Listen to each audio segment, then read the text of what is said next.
was bad down the stretch. Jaylen Brown hit a big three, but they both struggled. No Kristaps Porzingis. They couldn't rebound. Something changed in the second half. But I just want to throw it out there. This was a choke. And in the words of Skaz, I'll use this was his take off the air. This loss was New York Knicks-like for the Celtics. This wasn't typical Celtics. So I think they choked. Their star player no-showed. They went to some philosophy that, well, they didn't do in the first series and shot 63s tonight. It's just call it what it is. This was a choke, Joe. Yeah, and all the way through. Coaching on down.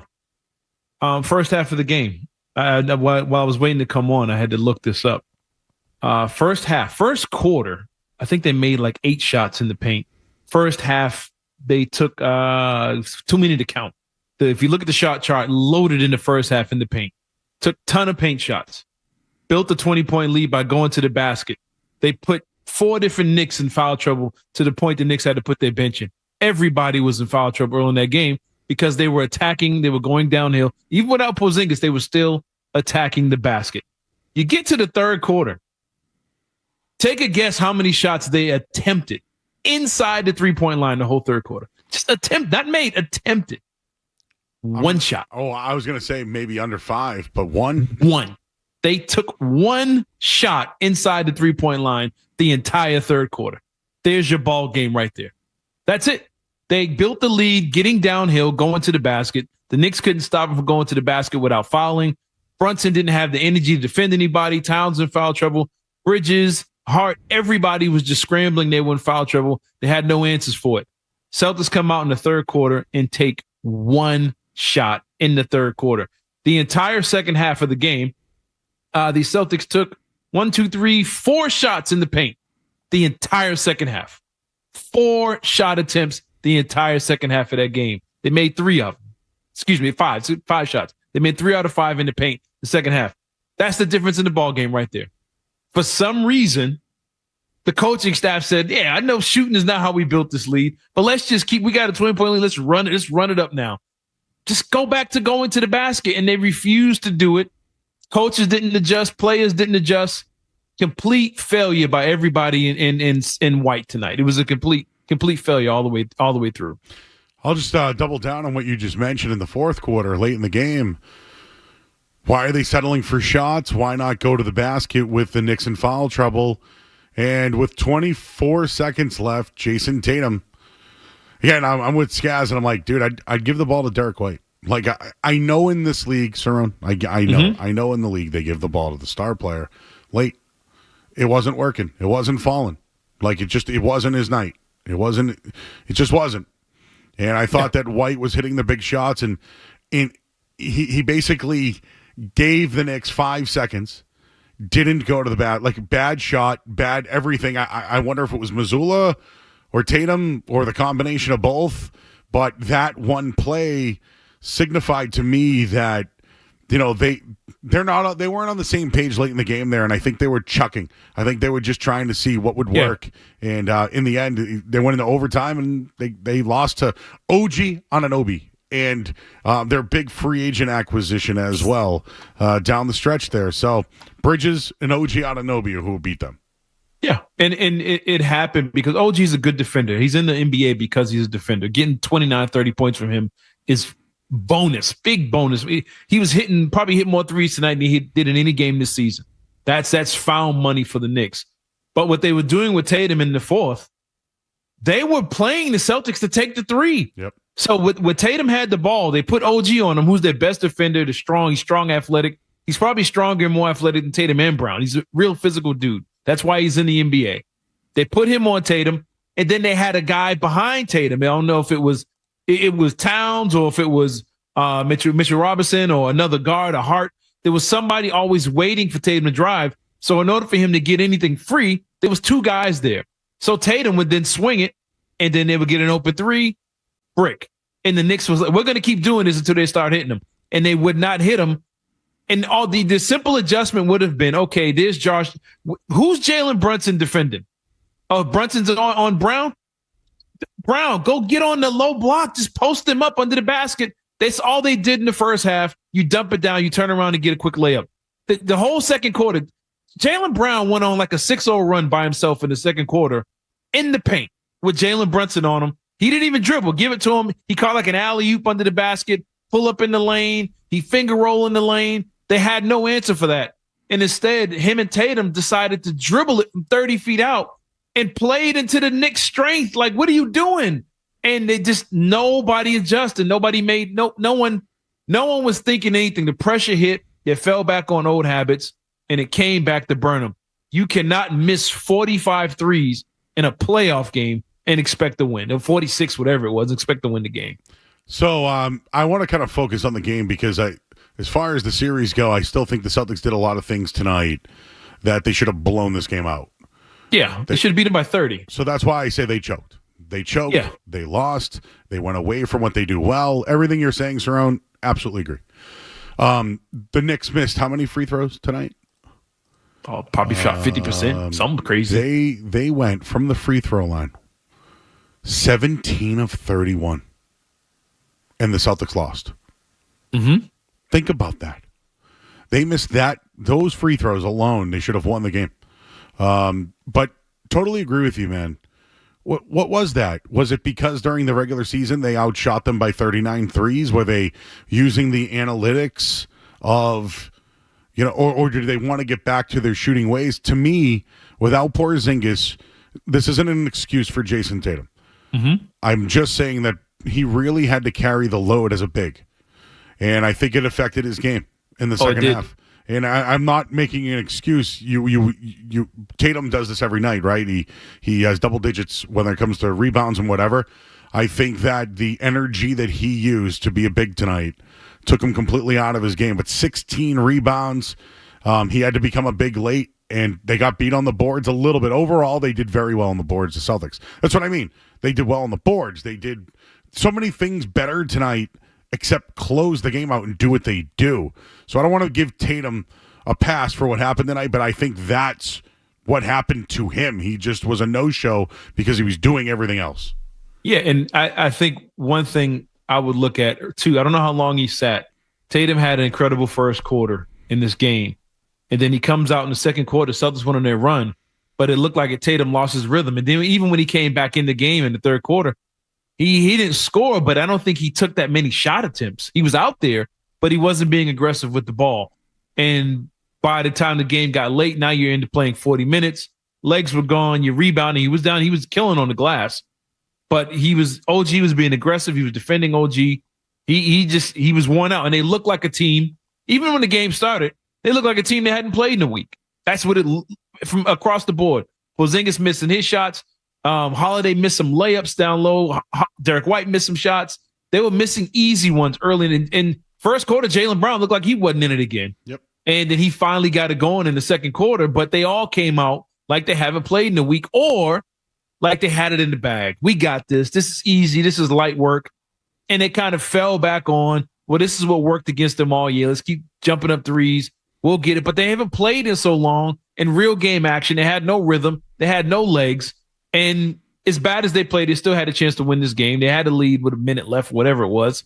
And they blew it. Then they did blow it. But all they had to do was go to the paint. Tatum scored a bucket late. And they ran a play for him down low, and he gets an easy layup. Like, what? Do it again. Just keep doing it. And Missoula looked like he froze, like he didn't know what to do. Tatum and Brown tried to dribble their way out of it and tried to use their talent over it instead of playing smart. Al Horford lived on the three-point line too much. Holiday had stretches in the fourth quarter. He was shooting it like it was 2 seconds left in the game. And it's like, stop doing, what are you doing, dude? But they all just like had a mental meltdown. They felt the pressure and they folded and blew this game. And shout out to the Knicks. They did what they had to do. OG played the game of his life and they came through and won that game. But they did some things well, but they just didn't continue to do it for the full 48 minutes, and that's why they ended up losing this game. Yeah, I want to double down on my take that this is no excuse for Jason Tatum. I'm not doing it. I think Jason Tatum defensively tonight had to play power forward and was a big. I think on the offensive end, he didn't go near the paint as a big. I think defensively, he played the 4. And on offense, he didn't go near the paint. And that was a problem tonight, Cerrone. He went 4 of 15. Right, I just looked this up. 7 of 23, 4 of 15 from downtown. He had 5 free throws. So if you look at it, he scored 8 points in the paint. Yeah, he wouldn't even shoot it in the paint. And at one point, he was getting in the lane, but instead of trying to be aggressive and score, he was kicking it out. He was too busy trying to, I guess, make the right play. He made a good play late in the game on a drive where he drives and he dumps it off the Holiday. Holiday swings around and hits Derek White for the big 3. He got to the basket like that. It's like, yes, keep doing that. But he would go to the basket looking to pass. Jaylen Brown did a lot of that in the second half. I'm going to get to the paint looking to pass. The Knicks were in foul trouble. They weren't trying to block shots. Get in the paint and look to score. Tatum didn't look to score enough in the paint the way he did early in the game and the way they all did early in the game.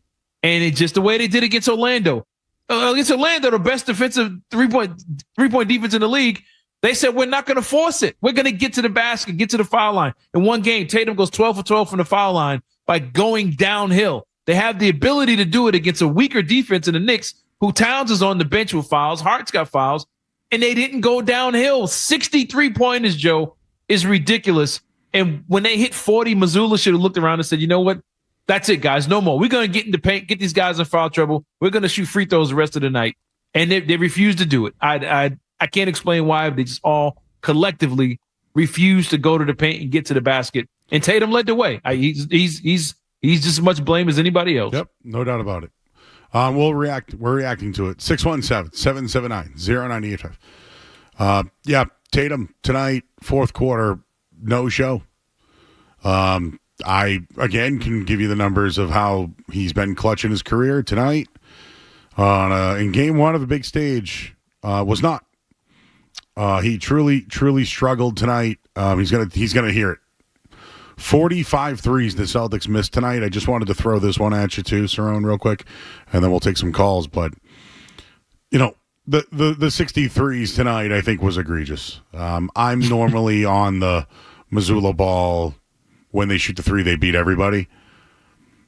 This tonight, in Joe Missoula's career as a head coach, they shot 53s in a playoff game once.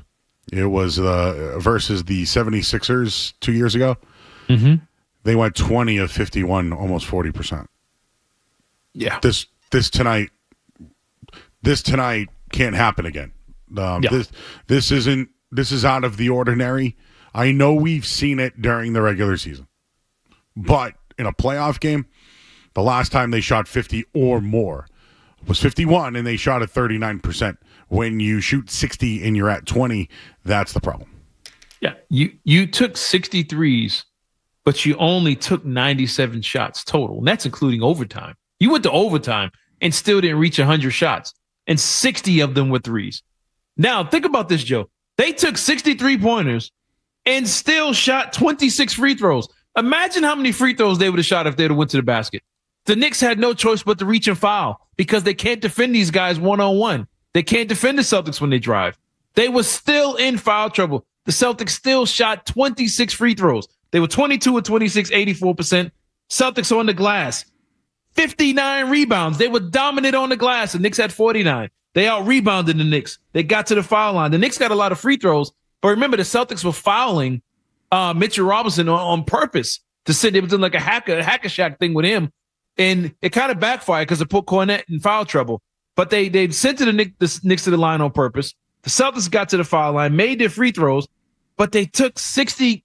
They only took 37 shots that weren't threes. That needs to be flipped.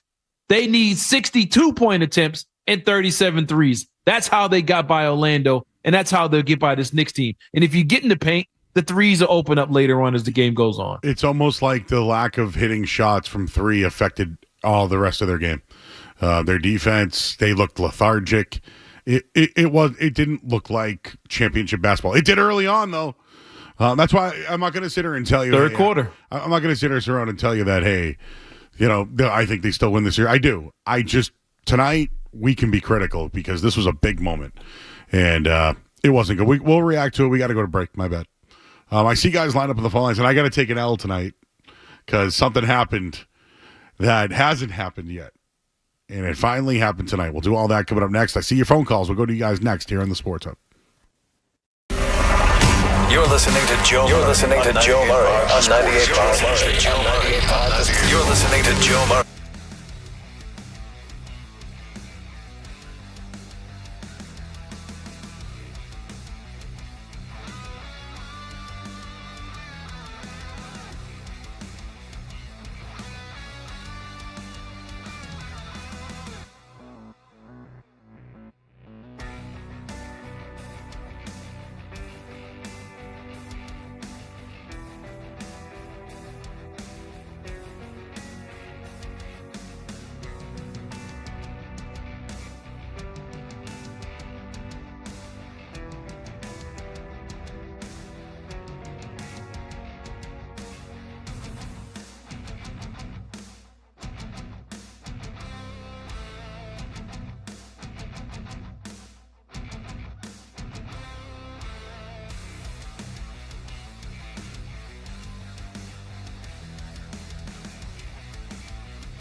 This is going to be great. By the way, just so you know where I stand on this, let the Knicks have this one. It's their Super Bowl. Let them have it. They won. They were resilient.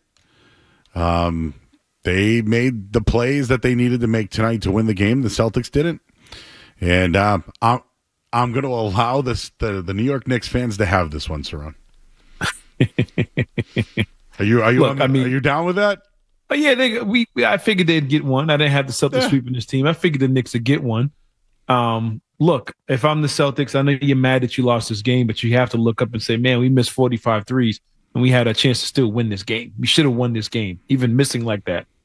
And, Tatum was 7 for 23 or something like that. Brown was 7 for 21 or something crazy. And we look at Jalen Brunson like, man, he was on the night. Jalen Brunson, he was money. He was 9 for 23. He only shot 39%, but when you win the game, you look like you're the hero, but he was 9 for 23. He was only a +2 today. The difference for the Knicks was Anunoby, 29 points. And he was still a -1. OG, as good as he played, was a -1 tonight because they were getting smoked most of the time he was doing his thing.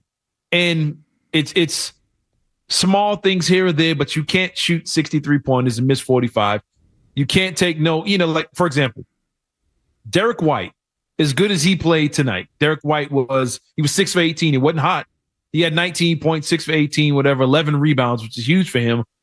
But Derek White took 16 threes and only 18 total shots. He took 2 shots inside the 3-point line. Derek White, we can't have you taking 2 shots inside the 3-point line. Al Horford took 1 shot inside the 3-point line. Now, mind you, Al Horford had 7 rebounds, and 3 of them were offensive rebounds in the paint. And not a single one he turned around and went right back up with. Those are 3 layups he possibly could have had from him. Jaylen Brown, 20. He took 20 attempts. 10 of them was outside the 3-point line. Jason Tatum, 15 threes, 23 shots total. Was that 7 shots or whatever it is, 8 shots inside. You got to get in the paint and take these shots. Too many of these guys were one-dimensional. Derek White, good game. But, man, you can't take 18 shots and 16 of them be threes and you make 1 shot. He was 6 for 18, 5 for 16 from 3. 1 shot in the paint when you have all those rebounds and you're getting out, pushing the ball. So it was just poor shot selection by every single player that played tonight. Sam Hauser took 2 shots, both threes. Peyton Pritchard, I thought, got off to a good start early on. He took 5 threes, 1 2-point attempt for Peyton Pritchard. There it is. It seems like when you see 7, 8 guys with the same exact shot pattern, that's not that player's habit. That's coaching. That's game playing. There you go. I was going to say that. How many times have we talked about game planning? Missoula has to get Pritchard involved. And he didn't do that in the second half at all. Nope. Didn't do it at all. And they went down a big, and it was like, and then they lost Hauser, and they just went away from Pritchard. Yeah. I don't know why. He's playing good defense. You built a 20-point lead with him on the floor. Yep. Pritchard scored all his points in the second quarter. He had 13 points in the second quarter. It was like they were just like, all right, let's play with not even play with their food. It was like they went up big, and this is my take. Threw the food on the ground. This is the take I wanted to give. I have been beating the drum of the Celtics getting out in front of teams, and then they tap out. Yeah. How many times have you heard me say tappa, tappa, tappa? Right? I've been riding it. You know when you're at the poker table and you just keep riding it until you lose, baby? I've been riding that tap out thing because it's true. Teams have tapped out. The New York Knicks did not tap out, and the Boston Celtics have been used to teams doing it, and they couldn't do it tonight against the New York Knicks. Yeah, and I think the Knicks were on the brink. Brunson was on the brink of tapping out. He was about done. At one point, I think at halftime, Brunson had more fouls than made shots. He had 3 fouls and 2 made shots, I think, going in the halftime. He was about to tap out. Started faking injuries, holding his shoulder, looking at his ankle. He had a bunch of fouls. But the center, Towns was gone. Yep. Towns was ready to play game 3 in New York. He was done playing in Boston. He was all done. The one guy that didn't quit was OG. OG in the third quarter went down swinging. He was hitting his threes. He was getting out on the break, getting dunks. He was contesting shots. He was doing everything. He sparked that run in the third quarter, along with the Celtics only taking 1 shot inside the 3-point line. But when you miss threes, it turns into long runouts for the other team. You keep shooting them. OG took advantage of it. and he was hitting his shots. Again, that's foul money for him, but he didn't quit, and he brought the Knicks along with him and kept them close enough to where Brunson said, "Oh shoot, we're in the game. Let me get back in it." Because they were about to quit, Joe. They were about to tap out. Thibodeau was tapping out. He was done. Yep. And he started sweating, and you see his hair over his forehead. You knew he was done. Mm-hmm. But OG kept balling in the third quarter, and the Celtics let them hang around and gave them new life. And that was all she wrote. Now, the only adjustment they had to do, Joe, when they built that 20-point lead, hey, let's get downhill, get these guys with 5 fouls, get somebody fouled out, get them arguing with the refs and reviewing calls, and this thing is over with. There's no fourth quarter. Tatum and Brown are over there in warm-ups. Instead, you just kept shooting threes, almost like they were trying to run the score up and send a message. And it backfired on them, and hopefully they learn from it, and they'll come out and be more aggressive in game 2. All right, let's talk to Matt and Lowell. Matt. Gentlemen, you basically just summed up everything I wanted to say. The second the game ended, I called you, Joe. I'm a big fan, of course. Battle, what's up? Big fan, too. And 60 attempts. 60 attempts. What are we talking about here? You basically summed up everything I want to say. We were up 20, taking it to the rim, selling to the mid-range, and then all of a sudden they turned into freaking Sandy Lyle from Long Game Paulie. Tatum's just chucking them all right, let's just throw this freaking game away. 60 attempts, and we hit 14 of them. What are we doing here? Jaylen Brown shot 10 threes tonight. The only time I want to see Jaylen Brown shoot 10 threes is if he's 10 for 10. And he hit one when it didn't matter. And 60 attempts. I got nothing. I'm sorry. I got nothing more to add, gentlemen. It's blasphemous because I gave you the number. They've done it one time where they've shot more than 50. It was 51 in the playoff game, and they happened to shoot.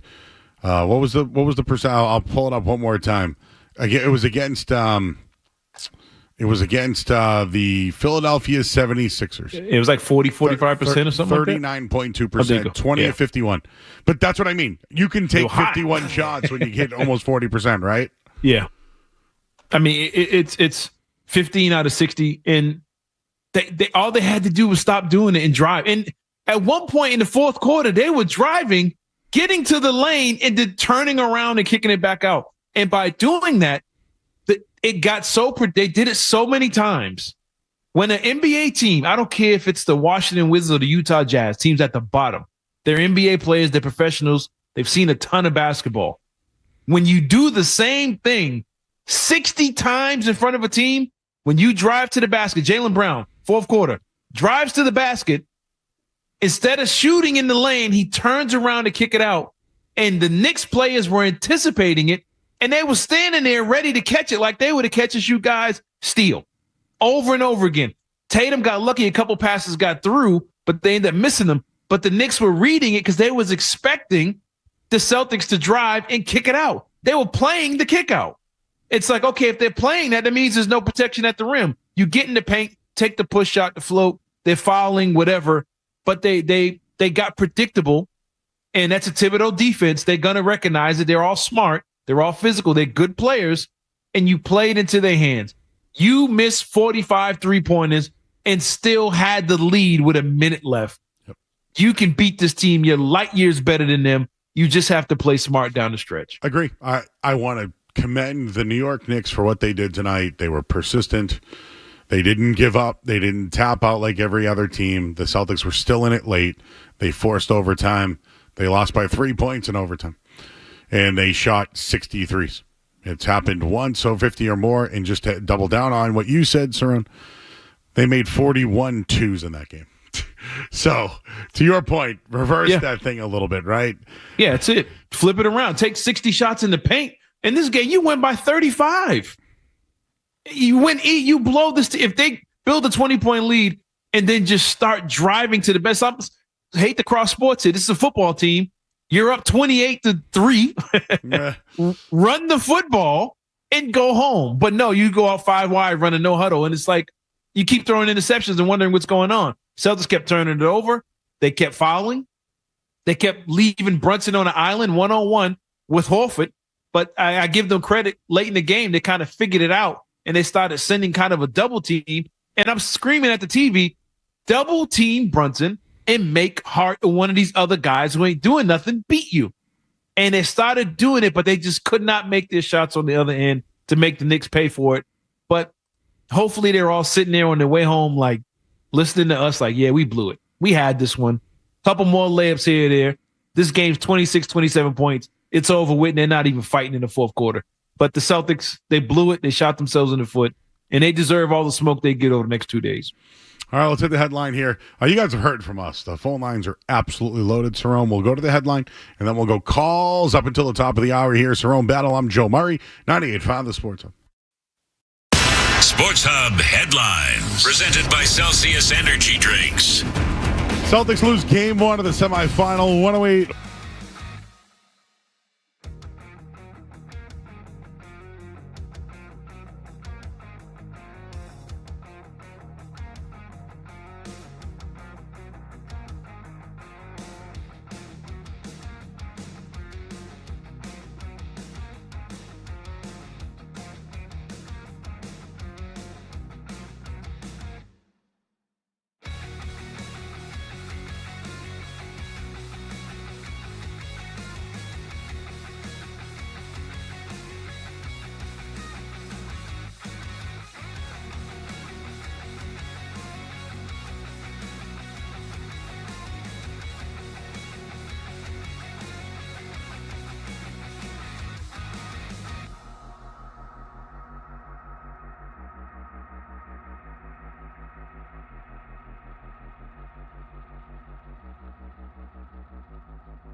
879-098-5. Robert is in San Diego. Robert. Hey, how you doing? I appreciate it. We played like a bunch of fairies tonight. There's no heart, and I'm gonna tell the Celtics fans she might see this team be disabled by the end of the year because the new owner, he's not going to want to pay this kind of money. And tonight they did take too many threes, and they're not using the guys off the bench like that kid from Arkansas. He's a good rebounder. You got the two or three big guys. They're just letting these guys sit on the bench and rot. Skaz, would you like to comment on not using Jordan Walsh tonight? I mean, look, there are countless things to nitpick from this game. I'm not sure Jordan Walsh's minutes is where I would start personally. Yep, that's all. Cerrone? Nah, I mean, whatever he gives you defensively, he's a good young defensive player. But if you think the veterans looked razzled and messed up tonight, if you threw him out in the middle of this, it might have ruined the kid. So no, I don't think not playing Jordan Walsh is the reason you lost this game. Let's talk. Hey, our intern Josh, who's a Knicks fan. What's up, intern Josh? What's up, Joe? How are you? What's up, Cerrone, Skaz, Street Team Joe? Yeah, I mean, like it was a. Hello? I was gonna say, you gloating or what? Yeah. I mean, I'm feeling pretty good right now. It's probably the only time that I'm going to be able to feel this way in this series, all things considered. Celtics had a historically bad shooting night.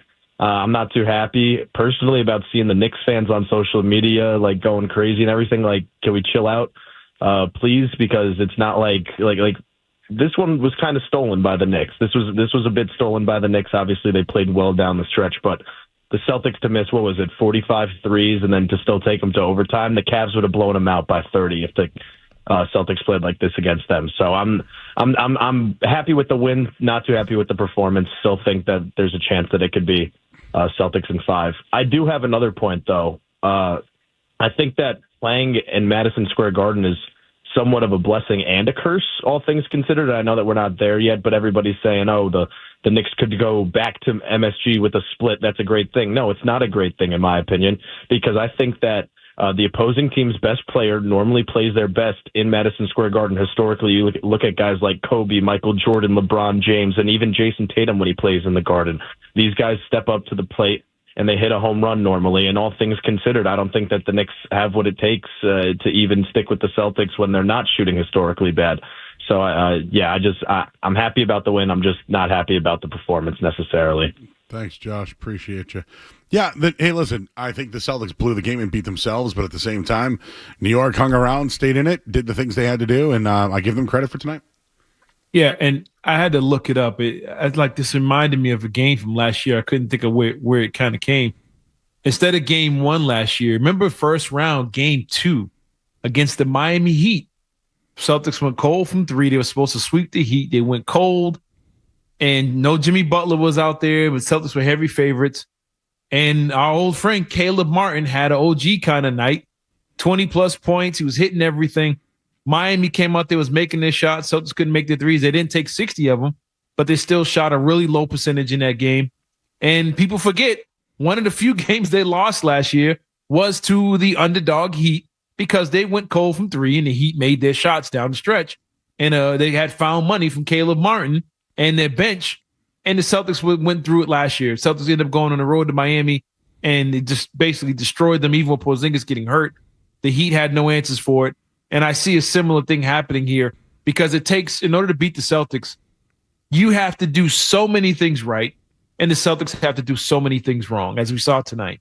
Turn the ball over, not driving the basket, missing 45 3-pointers, all the things, and they still had a chance to win the game. Poor defense on star players down the stretch, still had a chance to win the game.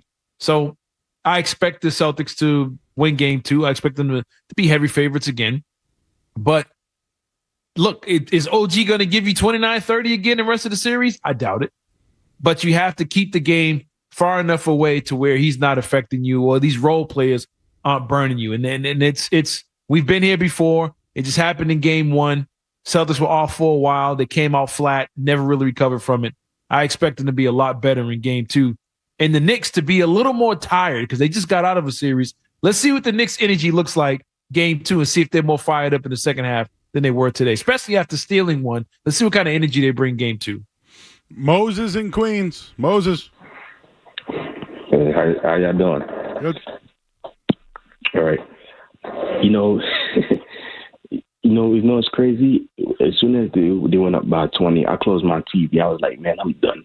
They ain't winning. And I slept for maybe an hour and a half. And then next thing you know, I got up.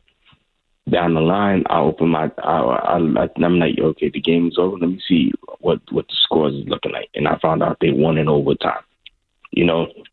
So it's like they won game one, but the question is, I don't think New York is gonna go back. I don't think they're gonna go back to MSG up 2-0. I doubt it, because if that was to happen, I mean, what's your thoughts on that? You really think? Well, Moses, I'll tell you this much: we're the home of the Boston Celtics. I want to credit the New York Knicks for not tapping out like every other team has done against the Celtics with a big lead. You tapped out. They won. So I agree. I think that even you, as a fan who didn't even see it happen, I think that this series isn't over. Yeah, but the thing is, of course, it's not over. I doubt. But the thing is, I doubt you're going to win game two. You understand? But the thing is, we got to do everything right, because Boston, they just got so many nuclear weapons on that team from top to bottom. It's it's hard to stop them. But I feel like if with the Knicks to keep up with them, if I feel like they should have kept the team. Remember the team they had last year? Yeah, the bigger ball. Yeah. But and I'm sorry, man, I had to let you go because we're up against it. But listen, there's a series now. And not for nothing, Cerrone, but there's some cocky people in this town before the series starts, right? The Knicks don't even belong. I took the Celtics in 6. So I think there was a lot of just confidence based off. I mean, dude, I can give you some regular season numbers. It's not the regular season anymore. And normally, as we talked about, teams tap out. New York didn't. Celtics down the stretch went cold, but they just settled for threes all night long, and that's what killed them. Yeah, and I tell you, one thing I will take from the regular season in this scenario, in this situation, we saw the Celtics blow a ton of games late at home all season. Winning at home wasn't easy for the Celtics team. We were like, what's wrong with them? Halfway through the season, they had lost more games at home than they did all last year. But he brought up the thing, you think that what can they do when they go back to Madison Square Garden? And when the intern called, he said the same thing. Oh, the Celtics, they seem to play better. Some stars play better on the road. The Celtics were historically good on the road this year. And the Knicks, I think hopefully the Knicks know that. But the Celtics had their struggles at home. It was a similar formula to what we've seen most of the season with this team. Against decent teams, they would blow games late at home. For some reason, they just would fold. I don't know what would cause them to fold at home. But I think they get game 2. And I'm really confident that this team can go win in Madison Square Garden. And I think the Knicks, look, I don't think they can do anything different than they did tonight. The Knicks, they scored 108 points. It took overtime to do that. If they played the exact same game offensively for the rest of the season, they could still lose every single game. The difference was the Celtics missing all the shots they missed. And we've gone over it many times, but the Celtics are a better team home and away against everybody else. They're a dominant road team. Celtics, I think, get game 2. And because I don't think the Knicks come out with the same sense of urgency in game 2, but I think the Celtics team is so much better. We got to wait and find out what's going on. Porzingis, I'm like, when they said he came out, then he ran back. I'm like, man, did he eat something bad, man? Like, where did he go? Who poisoned Porzingis? That's the first thing I thought of. He's got some kind of stomach bug or something like that. But if he's healthy, going forward, I think they'll be absolutely fine against this Knicks team. Oh, we got to talk about Porzingis. We'll do that. What did he eat, man? Got another hour to go here. Cerrone Battle's here. We get Skaz as well. Street Team Joe's here. We're going until midnight tonight here on 98.5 The Sports Hub.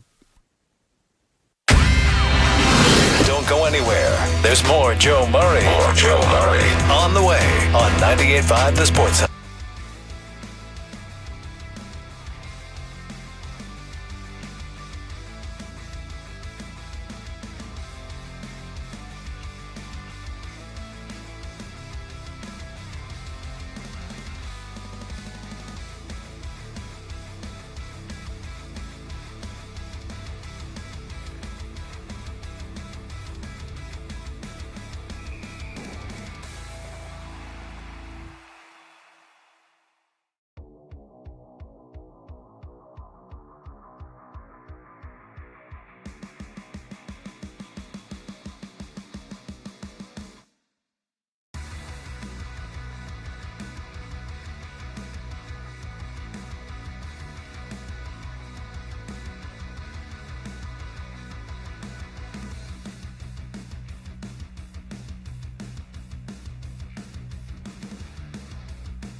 Knicks take down the Celtics 108-105 in Game 1 of the semifinals tonight.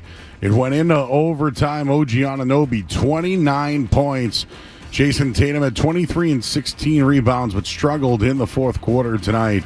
Kristaps Porzingis left the game with an illness. Game 2 is on Wednesday night. NBA scoreboard right now at the moment. The Thunder lead the Nuggets 67-54. 10 minutes to go in the third quarter in that one. Also, Kenny Atkinson, Coach of the Year in the NBA. The NHL draft lottery is complete.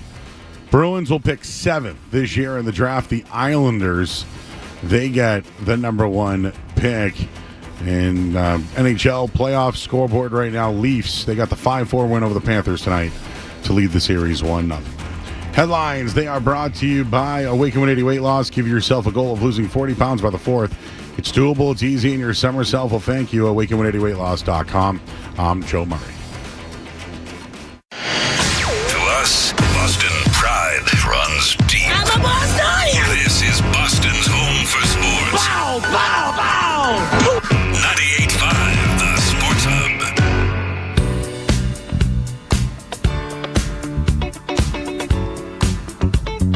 All right, back here on 98.5 The Sports Hub. I'm Joe Murray. Got another hour to go here.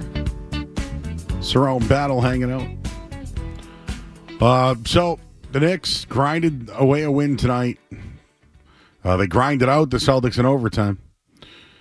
And the C's couldn't even get that final shot at the buzzer tonight.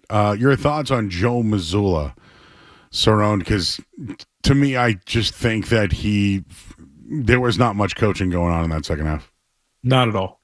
I put the blame, I put 70% of it on Missoula. He didn't make any adjustments when it mattered. You know, he called timeouts. He's like, he actually called the timeout to try and stop the bleeding. But then he went right back to what they were doing before the timeout. It's kind of wasted it. I don't think there was any real coaching there. Several situations where you had mismatches with Hart and Brunson. Look, I've said this last year with you, Joe. Last couple of years we've been doing this. I think the way you beat teams where the point guard is the star on the other team, especially an undersized guy. I don't care if it's Steph Curry or Brunson or Kyrie Irving. It doesn't matter. The way you beat them is you make them play defense and you wear them out. You take their legs away. And they did that to Brunson in the first half. He had more fouls than, like I said, more fouls as buckets. And going into halftime. Second half, they stopped attacking him.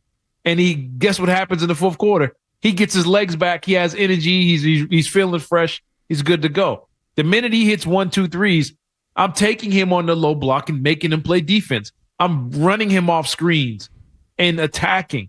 They stopped attacking this team. They stopped sending them in foul trouble. You let Towns be a factor late. You're lucky that pass Towns made late didn't result in a Brunson layup that would have beat you in regulation. They just stopped they stopped doing what they did in the first half. There was 0 adjustments. No moves were made. I think when Cornette got in foul trouble, I think Neemias Queta could have came in and gave you some minutes there, especially when Mitchell Robinson was on the court. He's not an offensive threat. I would have put a body on there, just somebody to get extra fouls on Mitchell Robinson. That way you'd have had Cornette to go double big late in the game, excuse me. I would have put Jason Tatum on the low block when he had mismatches, get him close to the basket, get him to the foul line. Same things you did last week against Orlando, you could have done against this team. And they didn't make any adjustments. The whole coaching staff, I don't know if they were telling Missoula he wasn't listening or whatever, or they all had this game plan to just outshoot the Knicks. But I think coaching was the biggest mismatch in the game today, and it absolutely cost them. You make the right call 3-4 times. That's it. The game is over. It didn't need to be a whole half adjustments. A couple things here or there, you would have won this game. You would have blew a lead, but you would have won the game. And I think coaching is absolutely where they lost that win tonight. All right, let's go to the phones. Our man Stretch is on the line. What's up, Stretch? Hold on. Hey, what's going on, Joe? How you doing? Oh, whatever. What's going on, Joe? How you doing? I'm chilling, man. Yo, I just got off work, but what I wanted to say to you, Joe, man, is you know I'm from the 11575 Skaz. You know what I mean? New York, baby. But you guys could have had it. Too much threes. 63s? 60? Come on, man. I play ball, man. When the threes ain't hitting, you drive. You warm up. You get yourself going. 63s? When people are hurt, they should have killed them. And I'm just speaking as a sports fan. And Cerrone, I listen to you all the time, San Diego State. Respect to you, bro. But you know what? As we play sports and we love sports. And, Joe, that was just too much. 60 damn threes is too damn much when you can drive and bang on anybody. They didn't even have their whole squad out there like that. Come on, Joe. You're right, Stretch. Love you, man. Stretch is a caller to the show very often here. And whenever he calls in, he's always very good. He actually lit a joint on the air. Is that right, Skaz? I can't remember. Was it a blunt? And I think he's from New York but lives in Mattapan. I think that's the connection. He's right. I mean, listen, I wouldn't be surprised if you see them play that Orlando I don't know. Like, again, they're probably going to play Missoula ball, but I would like to see a little bit more of some plays inside, but especially without Porzingis in there. Yeah, I mean, I think, look, this has worked against the Knicks all season. And they got, to their credit, they did have a lot of open threes tonight. They were getting open threes, and even Reggie Miller was like, man, the Knicks dodged one here. Next trip, the Knicks dodged another one. Celtics at one point were getting 2-3 offensive rebounds, and they're kicking it back off for three over and over again. They kept missing open threes. Are they going to miss 60, 45? Again, probably not, but if you shoot 60 of them, the chances are there. But I think they go to the basket a little more. I think they try and get the stars to the line. Tatum and Brown could have got to the basket against anyone. Tatum took advantage of the mismatches in the first half. Shout out to the Knicks for adjusting and not really letting the guys switch off on him. And look, I think they make the small adjustments. And the biggest thing is I don't think OG goes off and has the night he had. I mean, the kid, he hit 6-7 3-pointers. I'm willing to bet that's a season high for him. That's normally doesn't have it going like that. And he just went out there and had himself a night. That's like Sam Hauser going out there giving you 30 in a big moment like this or something like that. You know, or even Derek White. Derek White's not a big scorer at this point of his career. So if Derek White gave you 30 in a game, you're most likely going to win that game, but you're not expecting him to give you 30 at any other point in the series. And that's what happened with OG tonight. So there's some things that went the Knicks' way and a lot of things that went against the Celtics, but it was self-inflicted. They did it to themselves, and they deserved to catch that L. Cam's in the car. Hey, Cam. Awesome. Hey, guys. How you doing? So, Joe, obviously love the show. Cerrone, love having you on. So I love listening to the Joe Night Show because I love how we're green teamers, but we keep it real at the same time.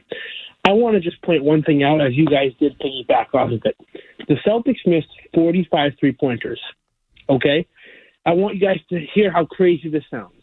If the Celtics missed 43 three-pointers, they win the game. It was a terrible game all around. My one last point that I want to bring out to you, and I know this is going to sound crazy, not to sound like that Jordan Walsh caller about half an hour ago. Al Horford and Luke Cornett, I do not feel were protecting the paint as well as they should have been. What would be so crazy to put, assuming Porzingis is out Wednesday night, which I think he's going to be, what would be so crazy to try to get Kata in there just for the simple fact that a guy like Kata is going to go back up with the basketball? Not big minutes, but I don't know. I think giving Al Horford a little bit of rest or Luke Cornett a little bit of rest. I mean, Luke Cornett picked up 3 fouls in like an 8-minute span. But I'm not against it, man. I'm not against it. I just think he would really struggle in the pick and roll. Even for like a 10-minute stretch. I just think that every possession counts in this league, and I would probably go to a veteran like Torrey Craig before Kata. Mm-hmm. I would have no problem putting Torrey Craig, and I just feel that Al Horford and Luke Cornett being the only 2 big men to really play the game is not going to be a good recipe. I mean, Josh Hart, he's aggressive. These guys play tough. They play rough. You need another body. Al can't do it in the fourth quarter against these guys. Well, this brings up the next game. I'll ask Skaz. I asked him off the air. With Hauser doesn't play and say you get no Porzingis, right? Do you go to a Baylor Shireman or do you tighten it up? Skaz, what do you think? Yeah, for me, I would tighten it up. You don't play again until Saturday. I would shorten the rotation, do everything possible to, blow them out on Wednesday night, and then you get 3 days of rest. That's if Porzingis and Hauser aren't out there. I think that's fair to assume at this point with Hauser leaving in a walking boot and just Porzingis' injury history. So for me personally, I would shorten it up, 7, 8 guys, whatever it is, and just run. You don't have to play again until Saturday. Horford doesn't have to play again until Saturday. You get a day off tomorrow. That's what I would do. I don't know if that's what they'll end up doing, but for me, I think that's their best plan of attack on Wednesday. I would sit Porzingis in the next game and have him ready for game 3. Yeah, I mean, does anybody know what the injury is besides illness? It's an illness, right? Yeah, that's all I've seen is illness. Non-COVID illness is what it's being reported as. He had a sickness, 2 weeks to go into the season? That wasn't right. This dude used all his sick time up. Like, come on, man, get out there and play. I was gonna say it's frustrating. I'm sure he's frustrated, right? Yeah. They could have won this game without him tonight. So I'm not ready to go there right this second. Yeah, and I think they've played most of the season without him, and I think a couple of these blowouts against the Knicks. I don't think he was in all 4 of these Knicks games. I could be wrong, but they're better than this team. You can't let Josh Hart get 11 rebounds. You got to box him out. You got to play better. You got to attack the basket. Tatum and Brown got to give you more than 23 points on 33% shooting combined or whatever it is. The 2 stars, 5 for 25 from 3. I mean, it's so many little things you can do better. And the caller made a great point. They only missed 43 threes. They win the game. Game's over. We're not even having this discussion. But it's that goes to show how much better they are than this Knicks team. And the Celtics can go to another level that the Knicks can't. This is what you're going to see from Knicks all series. It's all about what the Celtics do. The same thing with Orlando. Orlando got their game. They went to a level that they peaked at, but the Celtics had a higher level than they can go to, and they just couldn't match it. And I mean, Orlando couldn't match it. I don't think the Celtics can match the Celtics. The Knicks can't match the Celtics best. And not saying the Celtics will play their best in the next game, but I think they'll play better than they did tonight. And I seriously doubt you see 63-pointers go up. Even if it drops down to 45, 50, that's drastically better than what we saw tonight. But I would love to see it more like what you saw against Orlando. I thought that was good balanced basketball. Take 30, 35 threes, 40 max, go to the basket. Tatum, Brown living at the foul line. Tatum getting and ones. All of a sudden now the step back threes open up because they're afraid of the drive. Good night. I think that's the way you play this Knicks team, and I think that's the way you play this Eastern Conference all the way out. All right, we'll take a break. Phone lines are absolutely loaded. What adjustments should the Celtics make in Game 2? What's the deal with Kristaps Porzingis? I have something that I think the Celtics missed big time tonight. Although they had a great first half, there's something they can attack, I think, in Game 2. I'll give you those numbers. Cerrone Battles here. I'm Joe Murray, 98.5 The Sports Hub. You're listening to Joe Murray on 98.5. You're listening to Joe Murray on 98.5.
Home court is gone. The Celtics came into the series as heavy favorites.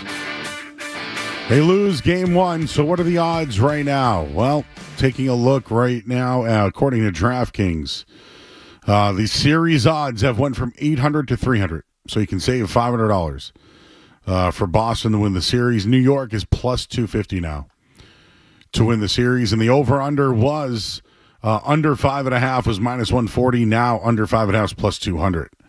So there has been a significant change as far as the betting odds, but Vegas still feels the Celtics have control of this series. But home court is gone for both teams, Cleveland and Boston.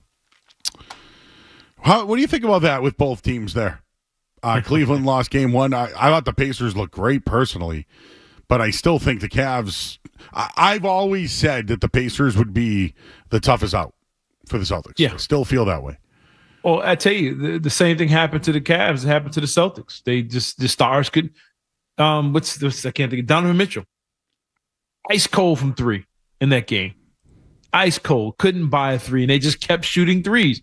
And Evan Mobley, I'm not sure what his shot totals were, but there were players on the Cavs bench that took more shots than Evan Mobley did. And I think they both suffered from being, these long layoffs and kind of sitting around and, letting teams hang around. These teams that got it rolling, they're in shape, they're playing basketball, they're in rhythm, and you let them hang around. They came in and stole the game. OKC had a 15, 16-point lead on Denver. Denver's cut it to 10 in the fourth quarter. You let them hang around, guess what's going to happen? Murray and Jokic are going to bury you in the fourth quarter if OKC doesn't put these guys away because they've been sitting for so long. It kind of throws you out of a rhythm. So I think the Cavs get it together. I think they hit their shots. They played terrible defense down the stretch. But it's a very similar game to the Celtics. Poor shooting. Stars had nothing going outside the paint. But I think they're still going to have a way to pull this thing out. I think the Pacers' defense is not that good over a 7-game series against a team like the Cavs. I think that series goes a little longer than the Celtics-Knicks. But it's very similar style of play. The games played out almost exactly the same. And the road teams came in there and stole one, played with a little more energy and effort down the stretch, ended up pulling the game out. But for me, going into the next game, I'm sitting here, I was looking at these box scores, Joe, as we was on break. With the Celtics attacking Karl-Anthony Towns in that high pick and roll, I think the way to do it now, if they switch and Towns is out on Tatum or Brown, give the ball to whoever the small man's on down in the paint and take advantage that way.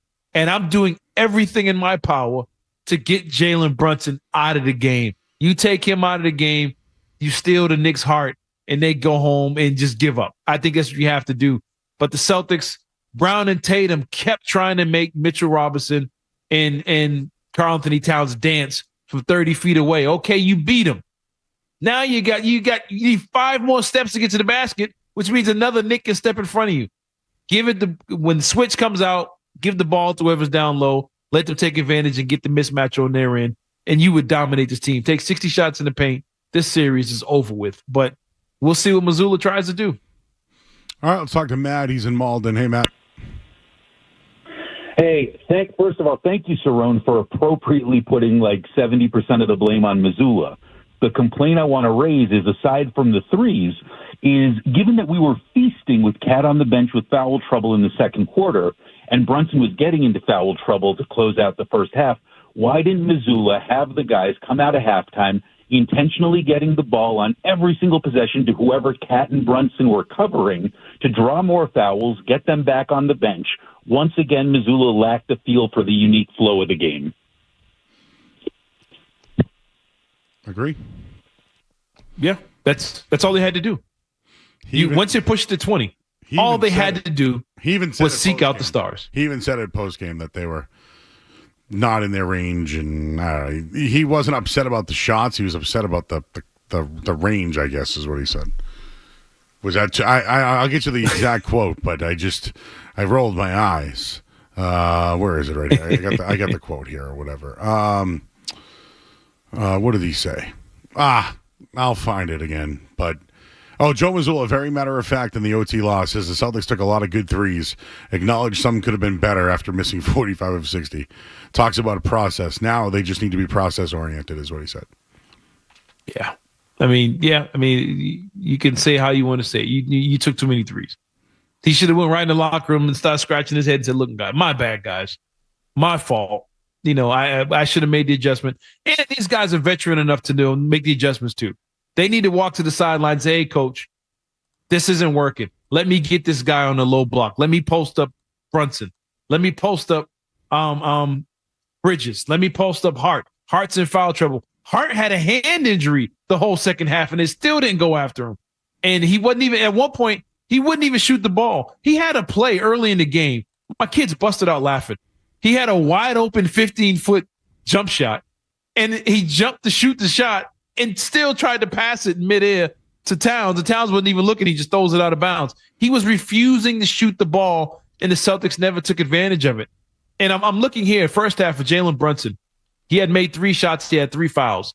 He took 3 3-pointers and a couple shots in the paint. He made 1 paint shot, one on 3, 1 mid. And he had 3 fouls to go with the 3 made shots. All they had to do in the second half of that game was seek him out, post him up a few times, get him in foul trouble, and this game was over. So hopefully they make those adjustments. They attack the Knicks small players in game 2 and put this team away. Let's get back to the phones here. Longest order of way. Monty's in Needham. Hey, Monty. Money. Money. You should just spell it. Money. Money. That's what it should be. I told my mom a million times. But all right. So first off, I want to shout out Joe, Skaz, and Cerrone. You guys get me through my Uber nights, and Cerrone, you get me through my Uber Saturdays. I love the show, man. But so as far as the Celtics go, man, 15 made from 60 from 3 is unacceptable. And I feel like we saw this all season, not just from the Knicks, but from opponents that they should have beaten all year. They downplayed their opponents, and I feel like that's exactly what they did with this game tonight. They played with their food, and this is what they continuously do, and this is what continuously gets them into trouble.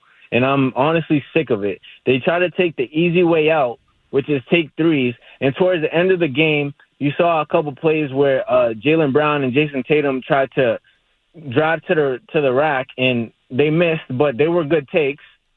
But that's what they should have been doing all game once they realized that the threes weren't dropping. And Missoula should have known that. And I feel like this was the first choke game that we saw from Missoula. He's a very intelligent coach, and I'm fond of the way that he runs the game. But tonight was a night that I saw something from him that I didn't like. He should have adjusted, and he should have known how to fix this, but he didn't. So this is a game where I see them learning from this, and I think this is the one game that the Knicks are going to win. I don't think that they're going to win again.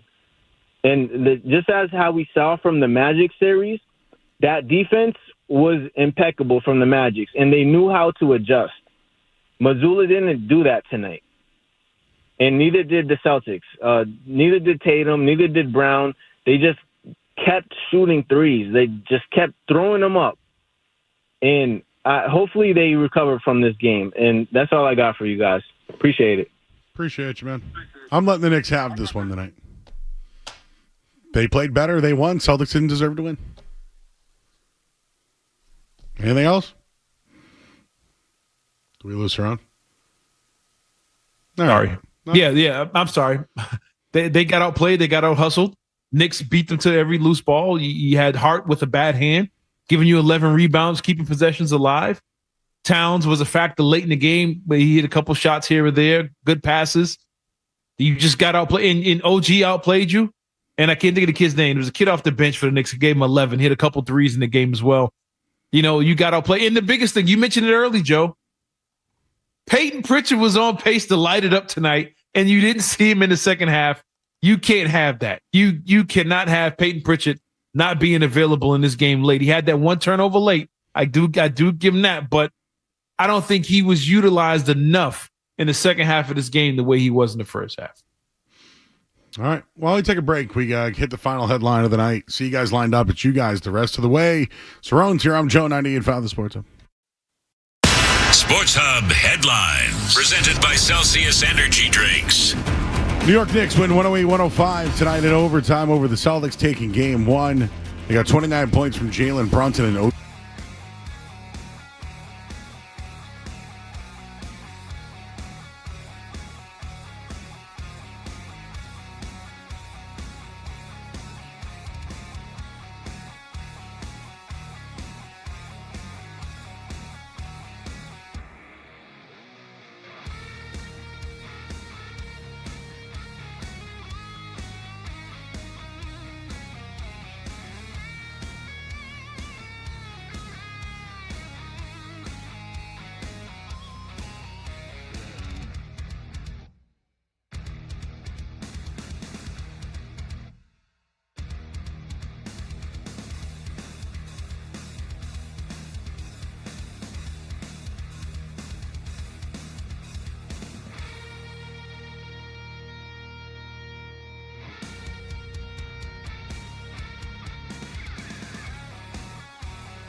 All right, back here on 98.5 The Sports. Celtics lose tonight. I just wanted to mention a couple of things here. In the first three matchups, Boston trailed a combined 50 seconds. And then we remember that fourth game, they went into overtime. But the Celtics averaged 125 points a game against this team in the regular season. Mm-hmm. They made 39 more threes than them. They averaged 48 three attempts a game. They made 21 a game. They shot 43%. They were 14-1 this year when scoring 125 or more. I mean, there's a lot of numbers I could give you, but the number one thing is the Celtics put Karl Anthony Towns in 134 pick and rolls in the regular season. I didn't see many tonight.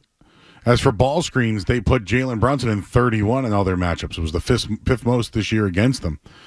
So I thought that maybe the Celtics would attack Brunson and Towns tonight. Mm-hmm. They shot 42 of 76 against Towns this season. 21 of 45, one-on-one with Towns. And to me, like they have to go back to that. Because whatever it was tonight wasn't good enough. Well, it's the second half. They did it in the first half. They attacked Brunson and Towns. They put them both in foul trouble. They both were useless in the game. Towns was making some shots when he was getting his attempts when he was on the floor. But they put Towns and Brunson in foul trouble by attacking them. And then they did everything right. First half, Pritchard had it going. Tatum had it going in the first quarter. Brown had it going in the second quarter. Pritchard had it going. They pushed it to 20. Towns is on the bench in foul trouble. Hart's in foul trouble. Brunson had three made field goals. He was 3 for 9 in the first half. He had 3 fouls. They did everything right in the first half of the game. Charles and Kenny and them like, man, this thing is over with. They were mad at the Knicks. There's nothing they could do about it. They just no match for the Celtics. Celtics in the third quarter take one shot inside the 3-point line. Not in the paint, not in the green. Inside the 3-point line, they took one shot. And I think the shot they got in the third quarter was a Luke Cornett dunk. I think he got a putback dunk. I think that was the only shot they made, if not mistaken. But they had one shot inside the paint the entire third quarter and just completely went off the rails when it comes to game plan or whatever that worked in the first half. And you can't let that happen. Not in any third quarter, the rest of this playoffs, you cannot come out and take one shot inside the 3-point line. That's video game stuff. That's somebody playing 2K for the first time with no idea what they're doing. You can't do that in an NBA game. All right, phone lines are loaded. Let's talk to Joey and Beverly. Hey, Joey. Hello? Hello. Yeah, I would just like to talk about a couple of things. So the first thing is that, Joe Missoula, I think he's a pretty good coach and all, but I'm just very shocked the past couple of games that I've watched with his in-game adjustments. You see that all the Knicks are doing is they're having Josh Hart come set a ball screen for Jalen Brunson, and then Missoula's defensive style is the switch. So all they're doing is Brunson will get the switch, and then he's going at Al Horford, and he's killing him. So I'm pretty surprised because the Knicks went on 2 runs, and he called 2 timeouts there. So I'm thinking is there's other ways to defend these ball screens. You can double the ball screens. You can high hedge the ball screens. And then the second thing that I'm looking at here, too, is, usually the turnovers kill the Celtics. They didn't really lose the turnover battle. They only had 14 turnovers, and the Knicks had 13 turnovers. And then the last thing that I wanted to get your opinion on is, I'm looking at, because you see all the rumors online about how the whole salary cap situation and the Boston Celtics, they have to make a move this offseason. So what I'm thinking is I know Porzingis. Nah, I don't want to do that right now. I don't want to talk about next year. I want to talk about game 2 and tonight. No offense, I just don't want to do it. Dana's in the car. Dana. What's good, fellas? How y'all doing? Good. All right, first time calling in, but I'm always listening to y'all, man. Y'all got the wealth of knowledge that's needed. But, man, let me tell y'all something, right? Y'all know about tomato sauce, right? When you're cooking tomato sauce, tastes good, man. It's all nice and hot, man. And then you throw it in the refrigerator, you know what's going to happen to it, right? It's going to spoil. Because that's exactly what they did, man. That week off kind of killed them. I look like it did, man. They got put on ice, you saying? Yeah, they got put on ice, man. You know what I'm saying? Sitting around watching TV and whatnot, man. And Whatever happens, man, you get that week off. And when you're young, man. Young people need the dog to keep running, man. Continue to run, man. We old, man, so we can take a week off, man, because it's going to help us a lot, man. But look. All right, bro. No, I got you. I like your sauce analogy. Yeah, I mean, I think the time off did play a factor. I think it played a factor with the Cavs. I mean, OKC, to be honest, I'm not watching the game. I'm keeping the track, watching the game track stuff here. If Alex Caruso isn't having the game of his life right now, OKC would be losing the same way the Celtics and the Cleveland Cavs did because of these long layoffs. Last I checked, where is he? Caruso is 7 from 11 right now, 5 from 8 from 3. He's playing like OG. He's giving him 20-plus points off the bench. I'm pretty sure it's a season high for him. And if it wasn't for that, he'd be struggling. Shea Alexander, one 3-pointer made tonight. Jalen Williams, 2 for 6 from 3 tonight. Chet Holmgren, 0 for 2. The same thing is happening to OKC that happened to Cleveland, and it's happening to the Celtics. The only difference is they stuck with their Peyton Pritchard. Alex Caruso right now is carrying his team. He's 7 from 11. He's only played 19 minutes, 5 threes right now. You know he's playing that defense. He's got 5 steals and 5 assists. They had a guy off the bench save their lives tonight. If not, OKC would be losing this game. They still could lose it. There's 9 minutes left. It's only a 10-point game. But Alex Caruso is the only reason why the Thunder are in the same situation as the Celtics and the Cleveland Cavaliers, the top 3 teams in the league that have been there all year. That layoff means something. And here's a key thing. NBA teams don't practice the way they used to practice. So they're off. They held all this time off, and they're just doing shoot-arounds. There's no physical practice anymore, so you can't simulate game action. These teams are running into live game action, and they're struggling from it, and it's going to take them a while to get involved in these series. And these teams are going in and stealing these games. I wouldn't be surprised if Golden State went into Minnesota and did the same thing tomorrow night. But the layoff does mean something. But again, Alex Caruso is having himself a game for the Thunder, and he's saving them tonight in this must-win game against Denver. All right, back to the phones here. Let's talk to Sarko is on the line. What's up, Sarko? Hey, what's going on, Joe? How you doing, brother? Good, bro. Cerrone. Listen, nice to talk to you. I think the second time, but I didn't get to talk to you right the first time. Listen, I just want to say something real quick. Like, Cerrone, can I get your opinion? Like, both of you have a wonderful, background and everything, in sports, and especially in basketball. When I listen to you guys, it's unbelievable, the acumen that you guys have. I want to know, what do you think about, what happened with Jason Tatum? Now, with him just going back and ISO, there's no pick and roll and there's nothing going on. And what do you think about the base of when he's trying to drive? Now, I heard you earlier ask that you were saying that, he's getting guarded already with somebody behind. But if he still drives to the hoop, right, eventually he's going to get a foul call on him. It doesn't matter who's in the back. So what do you think about that, brother? Well, what I would say to that is a part of the reason, look how easy it was for Tatum in the first half. In the first quarter, he had 13 points. It was easy. He wasn't even sweating. He was eating them up. That's because they were hitting shots. They were getting to the basket. He was rebounding. Guys were getting, layups. Pritchard was going. Brown had to go in the second quarter. The Knicks had to defend everybody. But when you start to go cold and you're missing wide open shots, guess what the Knicks start to do? The Knicks sit back. All 5 guys are now sagging on the shooters. So you have 5 guys within one step of the lane. Who does that affect? Brown and Tatum, guys that like to drive. Derek White likes to drive. Guess what happened with Derek White? Would he take 18 shots tonight?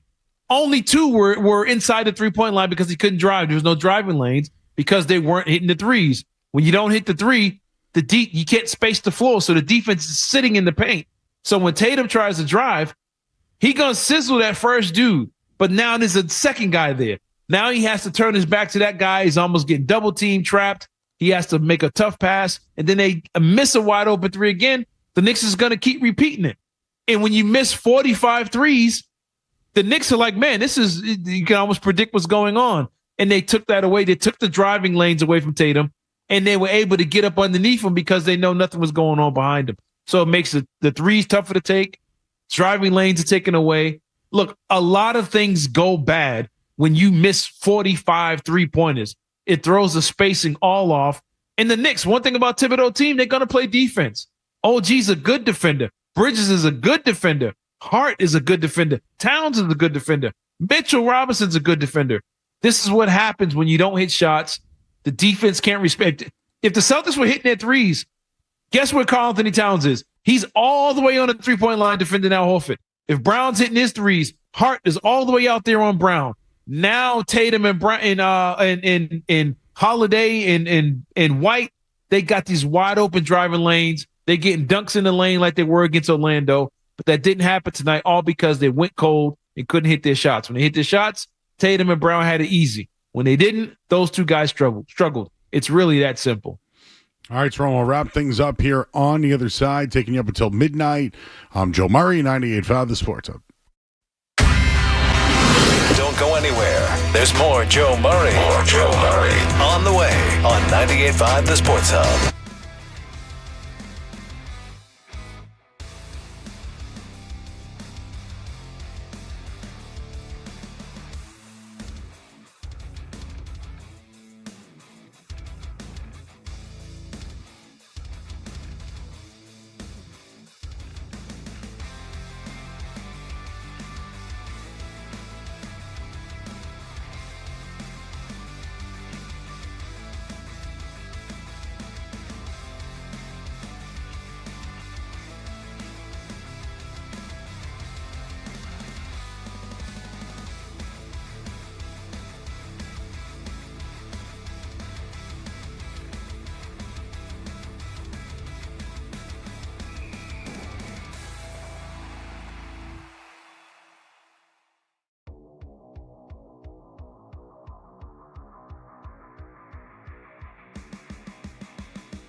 All right, final segment here on 98.5 The Sports. Well, there's a couple of things I think in Game 2 we got to look ahead to now. Does Kristaps Porzingis play? And if Sam Hauser isn't part of the rotation, Skaz thinks they should shorten it up. Is that what you think, Cerrone? Yeah, I think at this point, you win this game, you win tonight, you might be able to go a little deeper in your bench, but you're in a must-win situation. So, yeah, you absolutely shorten it up. Now you build a 20-point lead. You build a 25, 30-point lead, then you can go to your bench. But I think as long as the game is close, you want to put your guys out there. You know who are going to make the right decisions. And guys you have more of a rhythm with in the trust. But, I wouldn't go and throw somebody out there who hasn't really played in the last month or so. All right, yeah. The only other guy I would look at, I know people brought up Kata and maybe Sherman. I know he's a rookie. I know he's a guy who can play off the ball. He's a late bloomer. That's the guy, and maybe it's just because I like him. But they're gonna live and die with the guys they have. I think they're gonna bounce back in Game 2. I think they go into New York and take care of business then. I think it will be Game 4 will be the series shifter, and but they got to win next game. And I think they can certainly do so. I'd go back to the pick and roll, and I'd go back to attacking Brunson. And, I'm not saying don't shoot the three, but how about a little bit more timely shots instead of just jacking? Yeah, I mean, do what you did in the first half. You still took your threes, but you did a lot of damage in the paint in the first half, a lot of damage. You got them in crazy foul trouble. And then once you built that lead, there was no reason to keep firing from three. You attack the basket, you put them in foul trouble, and you get out of there. But one thing we forgot to bring up here, I know we're about out of time. The play calling of Joe Missoula on the final plays of regulation and overtime. You had 3 seconds left, and he calls that play for Brown when it throw it all the way across court and try and throw. It's almost like a post entry from 40 feet away, and they don't even get a shot off. The 0.6 seconds left. You want something close to the rim or somebody going toward the basket. You call an inbound play where Tatum has his back to the basket with 0.6. He can't get a clean shot off. 2 poor decisions in play designs that ended regulation and overtime that kind of cost you. I'm going to say cost you, played a huge part in you losing those games. So little things, Missoula has to figure out what he did wrong and correct his wrongs going into Game 2. And this team needs to show how much better they are than the Knicks and to kind of steal their confidence away heading into Game 3. All right, Cerrone. Appreciate you tonight, man. Thanks for having me. We'll have a night off. We'll regroup. We'll be able to watch another basketball game, and we'll be able to talk about it here. So thanks to you, my man. We'll catch up on Tuesday night. All right, man. You take it easy. Both of y'all guys, take it easy. You got it. All right. Well, that's it for us tonight.